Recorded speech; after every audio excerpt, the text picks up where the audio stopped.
Hey everyone, it's November, so I'm all bundled up and I'm here in the shop today, and we are going to try to use a traditional blowtorch, which is basically a straw that you blow through at an open flame like a candle or an alcohol lamp in order to try to solder or braze a piece together. So let's take a look at the setup that I've got here. Current temperature in the shop is 58 degrees. It's a little chilly in here, but what I've got here is an alcohol lamp. This is a brass tube. It has opening of probably about 1.5 or 2 millimeters. And I have here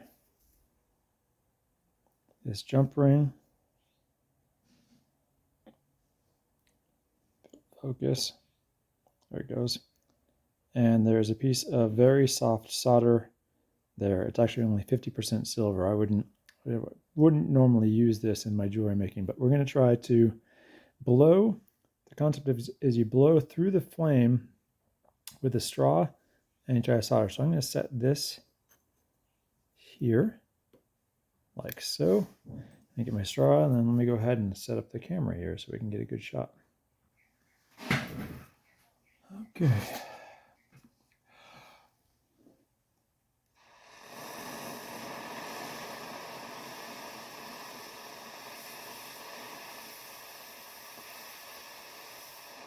Might need to move it a little closer here. Let's see if I can turn off the light so we can get a better view of that flame here. All right, try again here.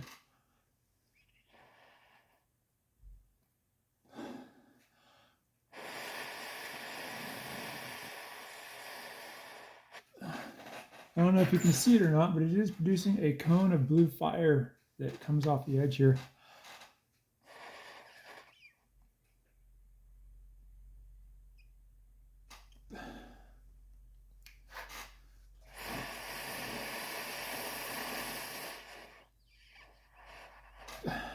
If you do this in real life, it definitely is going to require some lung power.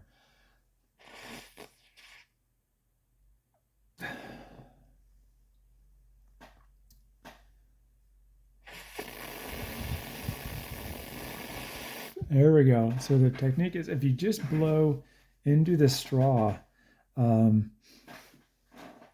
some reason it creates this suction where blow through, and then after a few seconds it just kind of stops. So you have to kind of blow and then also let the air come through your mouth so that you're not basically creating an airlock, and then you can get a better flame here. Let me see if I can demonstrate that again. I've never tried doing this before, so this is all new.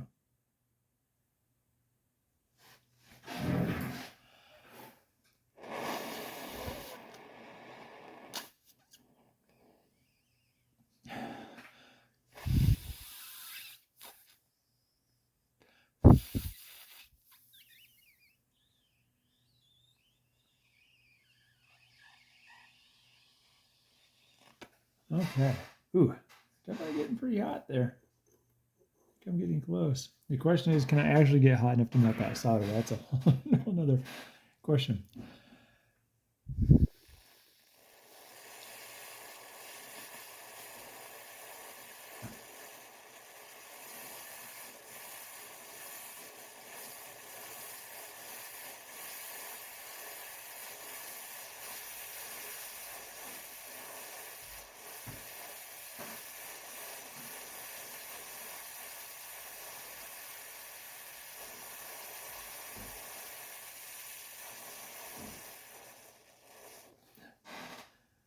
Whew. All right, that takes a pretty significant amount of lung power in order to be able to constantly be blowing. But luckily, if you can hold your breath for a long time, you can do this because there's not a lot of air actually traveling through that tiny opening. So it's not the amount of air you have in your lungs. It's more like, how long can you hold your breath until you have to take another breath again? Which for me is maybe tops maybe 45 seconds to a minute before it starts to really feel uncomfortable. But I bet if you did this on a regular basis, you could do it a lot better. And you might be wondering, why am I curious about this? Well, the truth is, this is actually how some people in certain parts of the world solder. And if you don't have access to gas tanks like I do, and a fancy torch like I do, then you wouldn't have this. The other thing which got me really curious about this is I am developing a mod for Minecraft. And if you don't know what Minecraft is, you're probably living under a rock. It's one of the most popular games right now for everyone from ages about 7 all the way up to 50. So there's probably over, I think, 10 million, or maybe it was, I think it's like 10 million people on there playing every day. The point is, I'm a jeweler, and I thought, hey, it would be really cool to make a mod for Minecraft that was all about making jewelry. Since Minecraft is set mostly in medieval times, I needed to figure out a way to allow the player to solder jewelry using technology that would have been around before you had pressurized gas and torches and things of that nature. And so doing the mod is a way of just kind of playing around with jewelry making, and also my kids play Minecraft, so this was a fun thing that I get to do with them. So anyways, let's go back and see if I can actually solder this jump ring shut. All right, one more go. I added a little more flux here. I don't know if I'm going to be able to get to the temperatures needed to melt that bit of solder. Back a long time ago, people would have been using different solder, lead solders, and things that melted at a lower temperature, things like lower than, say, 700 degrees. This stuff's probably going to be melting more like around 1,000 degrees, and I just don't think I can get it that hot, but we'll see here. Okay.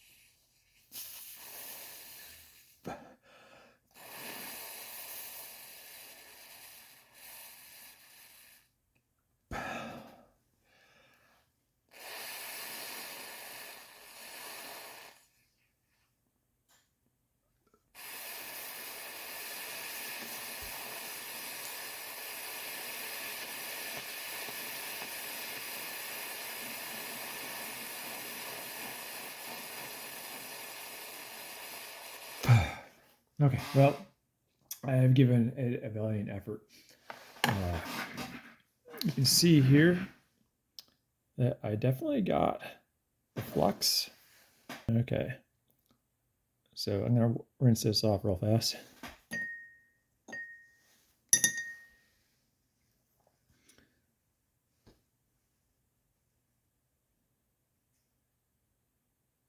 And it doesn't look like I was actually able to melt that piece of solder.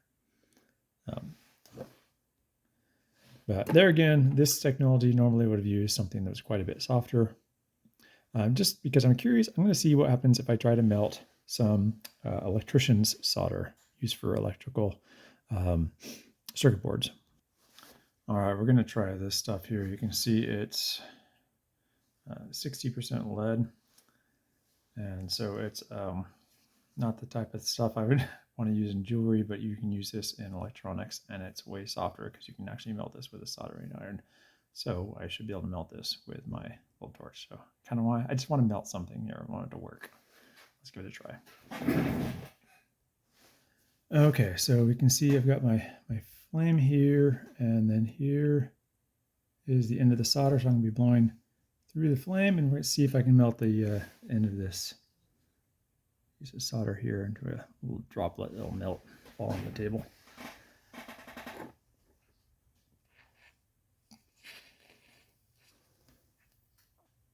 I'm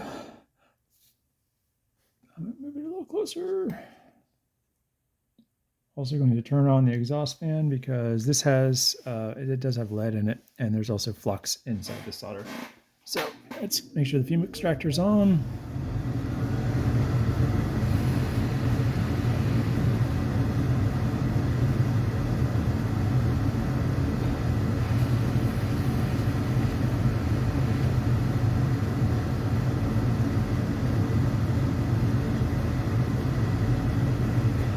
Okay, yeah. As you can see, that was a lot easier with this soft solder here. So definitely possible. Hey, that's all for today. I just wanted to test this proof of concept that yes, you can actually solder if the solder is considered soft enough. Softness refers to how much silver content is in there, or how much how low of a temperature it melts. So at low enough temperature, yes, you can actually use a straw and an open flame, which would have been materials that you can acquire as pretty much as soon as you have fire, because technically even a wet reed would work for this.